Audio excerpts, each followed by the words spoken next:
tu nai cha thil su chu he so ke di o hin NSCNIM chuting ta le GPRN ai lawale Eastern Flank Naga Army tiayong ke achom lama Eastern Flank Naga Army ho chu GPRN ke ti ai ven he alang khana GPRN ke ti hoyong he Naga ho mama Tangkhul ho mama HM ho mama thakhat a hi ven en ma bang ba chun tu chunga chu am ho le am ho hong ke that ne ti thu hi a ke za new sa yong imovin is so okay ta ve nei na hi chung changa hen am ho lang a ke tha ji wa hen am ho le am ho ka tu lai ta hi boina a jing lai ta hi a hin heading khat le tu ni kha isei do no mu chu hi chi ki boina chung changa hen Kukite hi i hung zaw kha wa i hung ki kum kha wa seiding lo tampi in seido kha wa ei wala ammo ho in chance la na hin nei dio hi cha hi amho dinga politics lama akhan to na dio aga lu zona ding thil tampi hom thei ai chu tu lai ta gal hau hi win gal ikisembe dio galmi ikisembe na thei dio lampi omen ei gal izat no le ku ki chapa tat chapa zolal lo itiwa ipem pem anjong chu tu a hi chom khat inga dio win tip na hong ki nei ni e hat dio hi atha hat ta iumdiu hi he zong le ching thei ta lungthim le tha jo hi iman cha ji dio tha se si ong iman cha pha yom sa ding lungthim jang iman cha pha rom sa nga ye ti hi tu chung aki boi naw hi Kukite dinga chi the ngai ma dan hi tu ni kha jong ita lang no min hi hi chi amo ho hi athi naw chunga hi epi ham new sa ki mo dana chan amo le mo aki thak win mi li hi aki kap lin ti ho tabang ala mi ni chu athe ti ho tabang gam tin gam tang chu hung mai chu ai le hi chi chung chang thina to naw hi chung changa hi Monday nidan tu CMA ki pana nidan somlani sungka hi mithana pang athot sihai khullin chule stal lairam khullin te ni Tangkhul Naga long TNL henga aung ke pi do lo le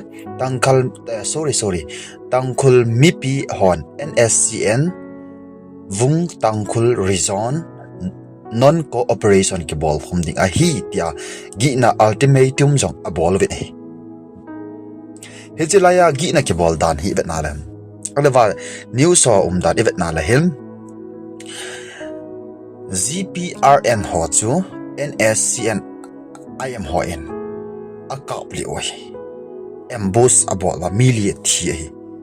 hi chi na sam ho ki ka hi boina fraction chi loi hi chi masanga dan thi masang wang anaki boi saw yon he lo wa thil anom sa he ta hi chi la ya GPRN akuna tu pon dan chi vet be ala him inzai hin se yo cooperation ki bol khumding ati naw bana chun asei na ba chan hi chi ki phat sa na hi chi chung chang thu so hi achi sa ni sim 20 March 2026 ni kwa NSCN IMN vet hoilo ta Hongbei Village Kamjong District mona GPRN ke dress ti chu Eastern Flank Naga Army mili embus a ana thauna chunga hi di ta justice a thu ke tanding deja Tangkhul CSO chomchoma kona statement hongke bol hi tin ase bene akechi taina tu chung mili athe ho chu NSCN IMN Eastern Flank Naga Army mili ho embusa ana thawi hichi na chu Eastern Flank Naga Army alole short form GPRN ayong ke amo chun CSO amo akona statement chomchom ho in thusu ahin boloi NSCN IM te chunga chule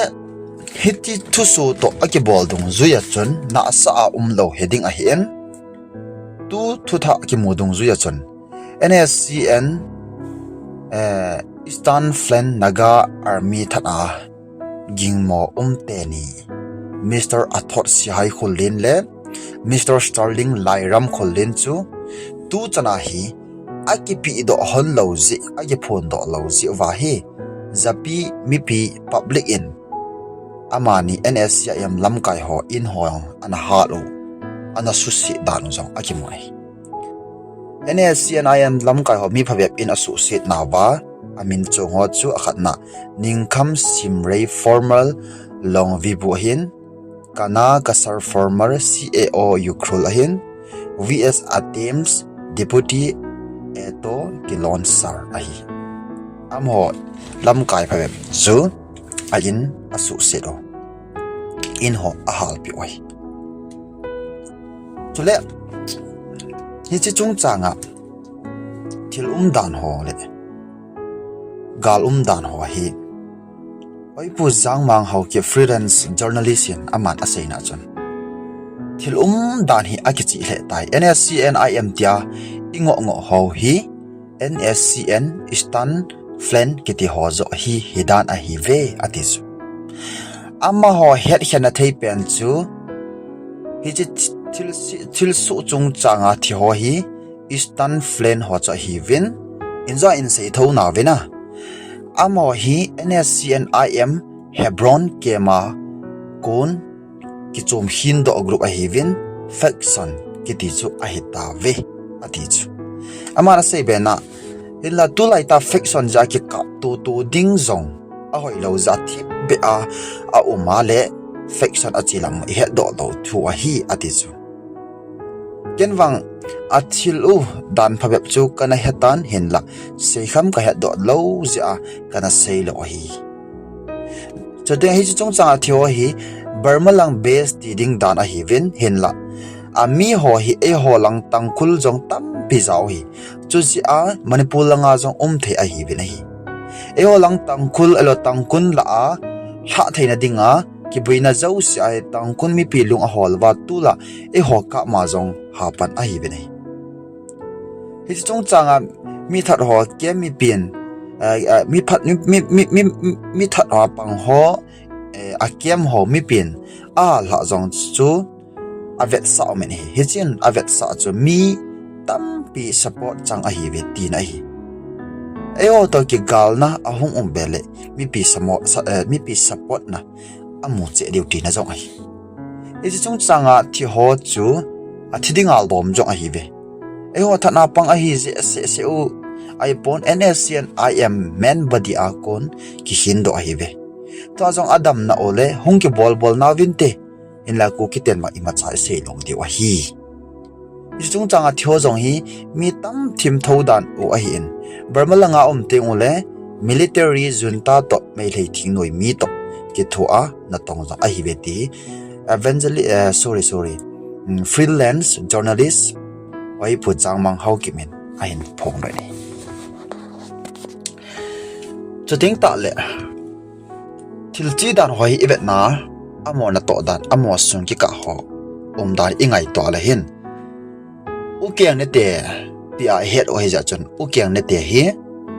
amo le am ho hong ki that jing the a hin lai ni aji chu NSCN Eastern Flank ho hi ukrul veldung amo support mi tam ta ne yoi izamati le amma ho ka kina asit na loading a hi tu lai ta buina sina kai thele mundang danga NSCNIM hon thal a hin mo kap thayu alo attack a hong bol thayu hi eja chu e ho yong tu lai ta gamgi a duty po nam volunteer ko lang ho tap chapa ho ki go sedi ma jo iumdiu anga yen aji chu amo sung ka ki boina hi a tha hi ta lo hi achi sa 2023 kum langa hong ki panitan a si so na lo diwa chu divat bol te ding ago ro hin pathi nom lo hi ai thei sanai mi ki boina awang thil se jong sei po tin lim sa lo hela thi be cha igal le tho di wang chu hong poi mon tin itam khan na su sa bela amoin in thamba in khoi wal wan chu hi chu mim hi na chu alwa gamle nam khat dal hi na wa chu e hon ipan diwa lo mi tu pe nin wang ama ho ki boina ka hin Kukite hi ki sunat po tin iki suna nge wale pan sa nanas ta nei diu hong ki tho khom theu Kukite in bol cha theu me le te dong pang khom diu gamten chap chum an bol do theu hi ti lam kai ho dip cha na hin isina lam kan tu lai ta in lam kai ho in Kukite ching theu te tia gi na e ha bol jing lai ta khani ai le hi chu chong chang to ki saya am ho thu chu e chin ta ve na am ho thu chu e chin ta ven e chin na ban wa thim thei lo wa e ki bol khiwa ku ki te dinga buina so do the ti yong he ve alang tu la ya gal nei hi ve hi to ki na hi amo thu chu a chom em koi liao han e ho langa honglut liao han gal thu hin gal nei chi hi je wa chun e ho gal to ki sai inam din mun yong he tha ben iga ta lang nom ve ni tu lai tai ve na le hin i kukite mi noi siang i chang vin ipida iki to thelo ham mi ten ipida i noi siu ham gam sung khan ton denga ipiti iumdiu ham ti pa yong hi igel ongai ta ne tula ichen na mun zo siu tabang hi ipiham mun zo si tabang ahin boina ito jingo ai tain anu mo the jingin seiding bolding be hil abangin lunggel jong athom haul he jingin mi ten ibola hi to noi si be se ham ipiji mong ham ti jong hi ingai to di oi na chen khompi na in hingte ham khat chu in sung ki ngai lu ta le ke lung to ta hiu han lang hile na noi si dem ai lo le na za dem na e hole oi question ke boloit in sung khat ma chu kun tam te hi jong leo ni la sa ki tu mo na ki na jing na in sung hi jong le na vet dan chom jap te ding ka so peteo mi te noi si it's a now le ko ki te mi mu si it's a now le gala e bol jing now hi imadang a hi pon e ho sung ikito lo I mean noi si the mong a hi ve ta e noi si ti e su man lo te wi lai nat le jing ina e ho sung ka ikitu iti ikito lo ham ti masapena sei tambe hila ichi nat na ke lowa ki zan thei lo a hi za chu nat na chu hol do nga hi uki ipom dan a ki to lo je hi pe ne in now symptoms a ko na he thei ho chu kuki in pi a hi lo le kuki students organization iti kuki te adia CSO lin penteni in thu so a bolting thado kuki pabo hizing mi te modia kal English kuki chu thado kuki alole kuki speaking ho abo hitam kuki dialect ke a school a kuki pau simna ding ki gong alole kuki bible itiva so pidang gangte vai phei mar bible la ama la kit ngal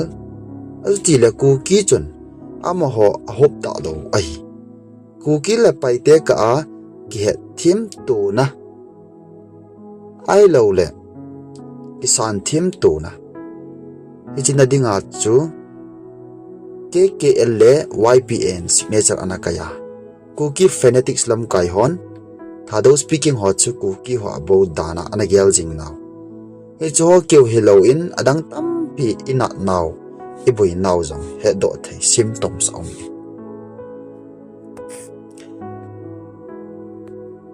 hitabang din muna idin o hi iti ibol wa iti izandam diwam iti ahoy na a in ledo sa diwam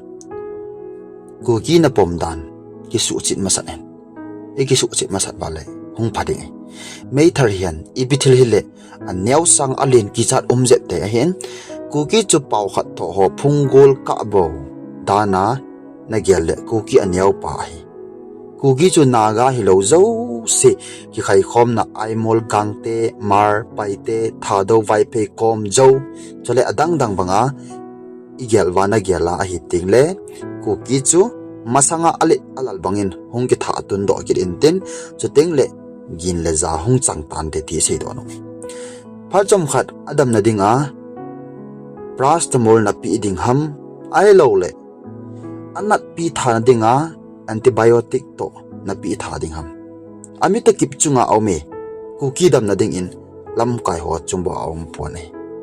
he chi mi pi a long kinga me lam ka mo oi mo bote thino mo oi mo bote emle mo oi mo bote mi pi te khot na kinga ma hi lam ka ho zana pi ding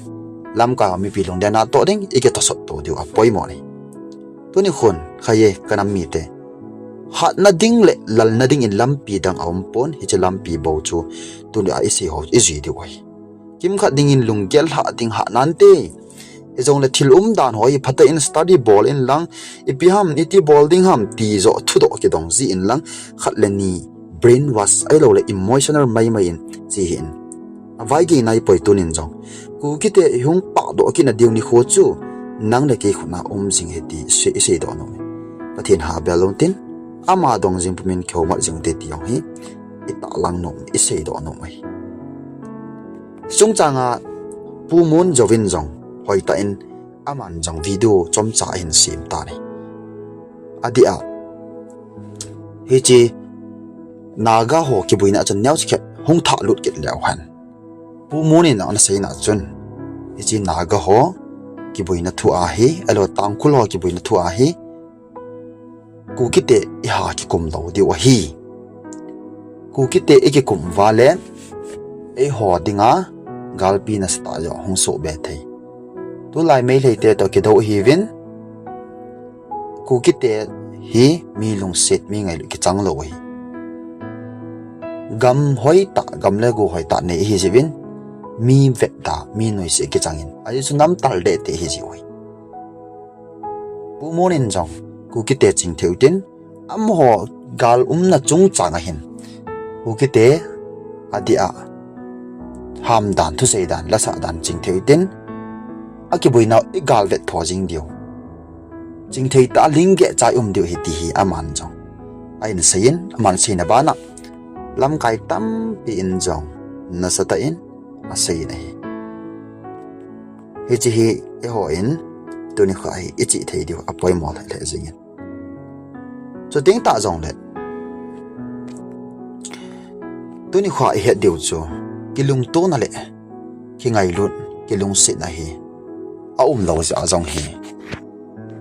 za dang kham nam dang ham khat ko ma thu sei hil neo khat to ineya I bol hil jong le min got na e pi ei do chat chat nam khang to mi kilung to te mi ki chat khen lang le koi ma chain ei mo pol ngam lo ding isu hil na changa jong ngai dam ki chang zo wi ei amo cho su hil jong le ngai dam in amo phat long chang I phat lo be wa gal I bol khom ba le ma ho hoi mi hang san te in ne kha du hi ati theu chu e je phat se kyom no hi for example United States of America in su hil Donald Trump in sei hil tampi ane ji chu ai wanga China Russia adang dang ho en asu hil na chunga khu lung hang hle jong le amo le thu thei lo aji chu mi hat ai lo vale super power joy a hi ti cha he ro na koi man mo tham thei lo e ibanga chu Kukite yong tu ni kha hi naga ai lo izil do the se nom chu Tangkhul ho am tu chong a ki buina wai sei hil neo khai nei the wale in bol cha le diwa chu ina ching thi de tiu chu aji chu power nei lo chu ima cha bol thei lo chu USA te bang hi mong zo hi jong le hen e ho gam sung e ho India sung am jinga chu mi he the khat be isu do ngai he chin dinga chu kilung to na pathin songa lam kai mi pi ho kilung to angai ne hi to ni adingin hi chan chen tin igam sung enam sung ben bit na ding pan la chi ta hoite zanila amaho sung ki het them mo na ti dingam amaho sung ki to mo na zia ki that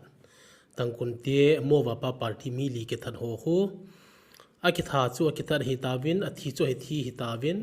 hi cho hi e miten ha seitam loading amaho aso so so a koi phot ding in a pine hazi chu social media la dunga na cho kha ve pathen thil bol he Kukite chunga na khutiu le na khati diu he ti hovel hi tu laita selo a pine thi bet za phar hi ti hi kahin se nomin hazi chu hi to bang ho hi propaganda warfare le diversionary tactics ti zongum the hin koipo nammi te lamkai te solovin mo ew dautin social media azole akina ding te zong imo ew zewa hin mo kilung to sa wa I holanga ahin direct diu ham ti ho zong hi gel ding hin koi social media mandan pilwangutin hi cho sangin thil za chom inoble vasi to mga ki post ding la sa ding lam ding inom nop sei ding hin la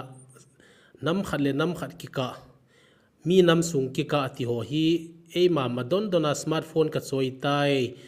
WhatsApp aum nai Facebook YouTube aum nai ti hi mo eu lo phai ti hi nami pite ko makahin sinomin tu hinjong ukrul langa tangkun te aboivin ha boina ki boivin mi li ki that athi ho jong mi me hilo am ho adinga sab le leng ho hivin icho khu ama ho le ma ho abol bolu asu su dinga koiding aki ha bolai chan wa hoi emite hi azol le am ho ki bol na am ho ki bol cha na ipiam khat bol beding agi iga ki sa wa hi le aki bol be ta sang wa hin ki tu sa wa e holang direction a hin no khum diu hi thil phalo ta hung hi ding hi ti hi kasino min a chai nain mi pi te ho ching theu tin hi to bang thil so ho hi a ha su lai tana emi tia dinga phachum zu ding hi zen a hi thia le bon ke gel dan hi le a thi ho lung hem pi na ti ding ham khanin pr ki so le bon ka de hin na cho kha ve na mai kha ve na du dai ti ho wang hi ha sei dau te tu lai ten sei ding he lo wa le thi be pe chan mu te ti hi kain si no mi he